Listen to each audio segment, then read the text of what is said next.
সূর্য, এই সূর্য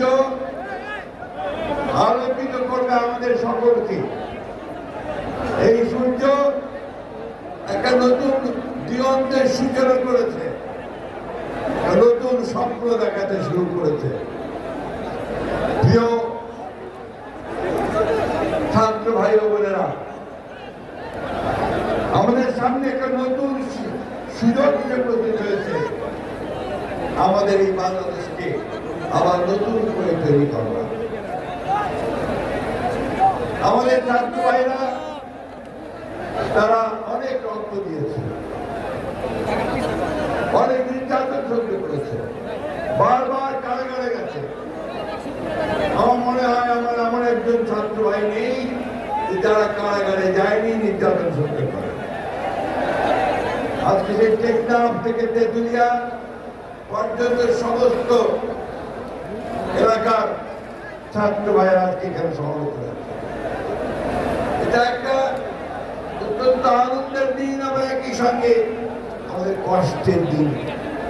কারণ 1 বছর আগে এই দিনটিতে, এই সময়টাতে আমরা আমাদের ভাইদেরকে হারিয়েছিলাম। আমি গত পরশু, কথা আগের দিন আমার মনে নেই, আশুলিয়াতে গিয়েছিলাম।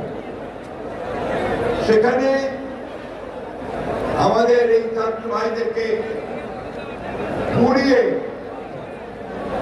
গুলি করে মেরে ফেলার পরে পুড়িয়ে মেরে ফেলা হয়েছে। এক ক্লাস 2 এর ছেলে গুলি করে তার মাথার খুলি উড়িয়ে দিয়েছে। সে মাথার খুলিতে সে মারা যায়নি, পরে সার্জারি করে তার মাথার ভিতরে প্লাস্টিক দিয়ে লাগিয়ে দিয়েছে।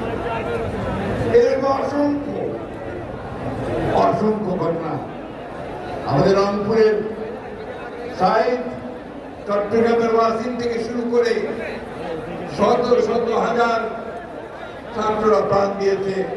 1 দিন নয়, 2 দিন নয়, দীর্ঘদিন ধরে। শুধু 36 দিন নয়, তারও আগে 15 বছর ধরে আমাদের ছাত্র জনতা, শ্রমিকেরা তারা প্রাণ দিয়েছে। এই যে প্রাণ দেওয়া, এই যে বিসর্জন দেওয়া, আত্মত্যাগ করা, লক্ষ্যটা একটাই, এটা হচ্ছে আমরা একটা সুন্দর আবার ভূমিকা। আমাদের ছাত্ররা কি চায়? তারা পাস করে চাকরি পাবে, তারা পাস করে নিজেদের নিজে প্রতিষ্ঠিত করবে, বাবা মায়ের কষ্ট দূর করবে, এই জিনিসটাই চায়। তারা বাংলাদেশের নতুন নতুন কলকারখানা দেখতে চায়, তারা বাংলাদেশে নতুন কর্মসংস্থান সৃষ্টি করা দেখতে চায়, তারা এখানে ন্যায় বিচার দেখতে চায়, এবং একই সঙ্গে তারা দেখতে চায় যেখানে ভালো মানুষেরা দেশ শাসন করুন, একটা সুশাসন চায়। বন্ধুরা, তোমাদেরকে বন্ধু বলছি এই জন্যে, আজকে আমাদের বয়স অনেক হয়েছে, তারপরেও তোমাদেরকে বন্ধু বলো এই জন্য, তোমাদের সঙ্গেই আমরা সবসময় কাজ করেছি, কাজ করবো। তোমাদেরকে বন্ধু বলতে আমরা কর্মবোধ করি। আজকে বাংলাদেশে একটা 1 বছর যেটা আমি এখানে বললাম, একটা নতুন সম্ভাবনা সৃষ্টি হয়েছে। অনেক সমস্যা আছে আমাদের, আপনি জানেন খুব ভালো করে, সবাই জানেন আপনারা, যারা বাংলাদেশের সমস্যাগুলোকে চিহ্নিত করে আমাদের নেত্রী দেশনেত্রী বেগম খালেদা জিয়া 2016 সালে ভিশন ফর বাংলাদেশ 2030 দিয়েছিলেন। অর্থাৎ সেখানে তিনি বলেছিলেন যে রাষ্ট্র কাঠামোটা পরিবর্তন করা দরকার। ঠিক একইভাবে আমরা যারা আন্দোলন করছি হাসিনার বিরুদ্ধে, সরকারের বিরুদ্ধে, তখন আমরা মনে করেছি, এবং আমাদের নেতা তারেক রহমান মনে করেছেন যে এইভাবে বাংলাদেশ চলতে পারে না। এই জন্য কি করেছেন, সমস্ত রাজনৈতিক দলগুলোর সঙ্গে কথা বলেছেন, কথা বলে 31 দফা কর্মসূচি নিয়েছে। সেই কর্মসূচির মধ্যে বাংলাদেশকে নতুন করে সাজানোর স্বপ্ন দেখেছে। সেই স্বপ্ন ছিল যে আমার কৃষকদের কৃষি পণ্যের ন্যায্য মূল্য হবে, ধান চালের ন্যায্য মূল্য হবে, শ্রমিকদের মজুরি পাবে, ছাত্ররা পড়ার সুযোগ পাবে, স্বাস্থ্য সেবা পাবে, এবং পড়াশোনা শেষ করে কাজ করার সুযোগ পারে কর্মসংস্থান সৃষ্টি হয়। বন্ধুরা, আজকে সেই স্বপ্ন আমাদের তারেক রহমান সাহেব আমাদের দেখাচ্ছেন। তিনি ফ্যামিলি কার্ডের কথা বলেছেন, অন্যান্য অনেকগুলো নতুন চিন্তা ভাবনা তিনি সামনে নিয়েছেন। তিনি হয়তো তিনি আপনাদের সামনে তুলে ধরবেন। আমি শুধু এটুকু বলতে চাই, প্রিয় বন্ধুরা, আজকে আমাদেরকে ঐক্যবদ্ধ থাকতে হবে। অনেক চেষ্টা করা হচ্ছে বাংলাদেশে বিভক্তি সৃষ্টি করবার। আমাদের পাশের দেশে ভারতবর্ষে হাসিনা আশ্রয় নিয়েছে, তার লোক বলেনি। সেখান থেকে সে মাঝে মাঝেই হুমকি দিচ্ছে যে তারা বাংলাদেশে আক্রমণ করবে। তা শুধু তাই নয়, এখানে তারা বিভিন্নভাবে গোলযোগ সৃষ্টি করার চেষ্টা করছে। আজকের এই সমাবেশ থেকে আমাদেরকে শপথ দিতে হবে যে আমরা কোনোদিনই আমরা হাসিনাকে আর এই দেশে রাজনীতি করার কোনো সুযোগ দেব না। শপথ দিতে হবে যে আমরা কারো কাছে মাথা নত করবো না।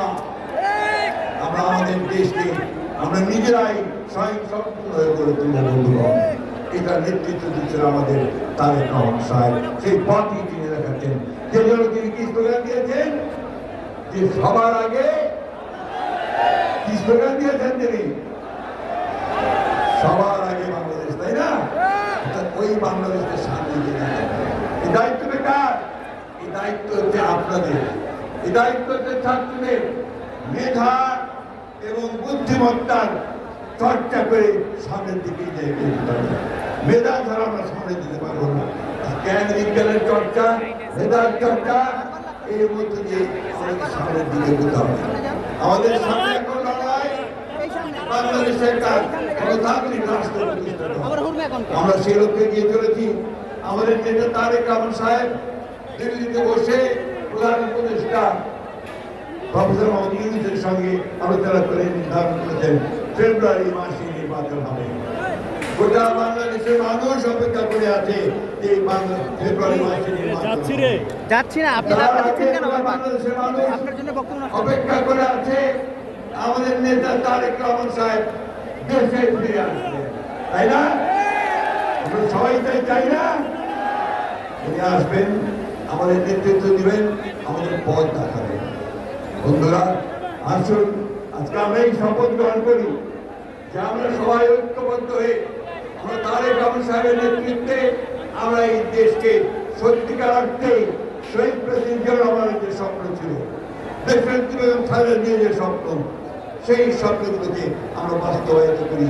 একটা সত্যিকার অর্থে একটা সুখী, সুন্দর, সমৃদ্ধ বাংলাদেশ, গণতান্ত্রিক বাংলাদেশ নির্মাণ করি।